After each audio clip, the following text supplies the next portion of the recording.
ಯಾರ್ದೋ ಒಬ್ರದ್ದು 30 acre coffee ತೋಟ ಇದೆ ಅಂತ ಇಟ್ಕೊಳ್ಳಿ, ಅದನ್ನ ಒಂದು 50 ಲಕ್ಷ 15 ಕೋಟಿ ಬರುತ್ತೆ.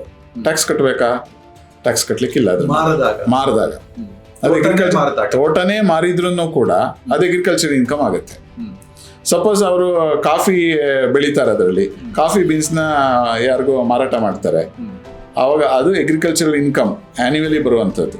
ಅದನ್ನು ಕೂಡ ಅಗ್ರಿಕಲ್ಚರ್ ಇನ್ಕಮ್ ಅಂತ ಹೇಳ್ತೀವಿ. ಅದ್ರ ಮೇಲೂ ಟ್ಯಾಕ್ಸ್ ಇಲ್ಲ. ಯಾವ್ಯಾವ್ದು ಪ್ರಾಡಕ್ಟ್ಸ್ ಅಗ್ರಿಕಲ್ಚರಲ್ ಇನ್ಕಮ್ ಆಗುತ್ತೆ? ಈಗ ತೆಂಗು, ಮಾವು ಎಲ್ಲ ಅದರಲ್ಲಿ ಕಮರ್ಷಿಯಲ್ ಕ್ರಾಪ್ಸ್ ಅಥವಾ ವೆಟ್ ಕ್ರಾಪ್ಸ್, ರೈಸ್, ವೀಟ್, ಆ ಥರದ್ದು ಯಾವ ಬದಲಾವಣೆಗಳು ಇಲ್ಲ. ಎಲ್ಲೆಲ್ಲಿ growing, only to the extent of growing.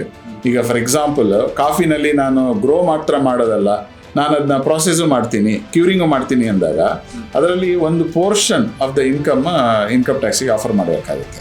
ಅಂದ್ರೆ ಪ್ರೋಸೆಸ್ಡ್ ಎಲ್ಲಿ ಶುರು ಆಗುತ್ತೆ, ಎಲ್ಲಿ ಸ್ಟಾರ್ಟ್ ಆಗುತ್ತೆ ಅದನ್ನ ಬಿಸ್ನೆಸ್ ಅಂತ ಕನ್ವರ್ಟ್ ಮಾಡಬೇಕಾಗುತ್ತೆ.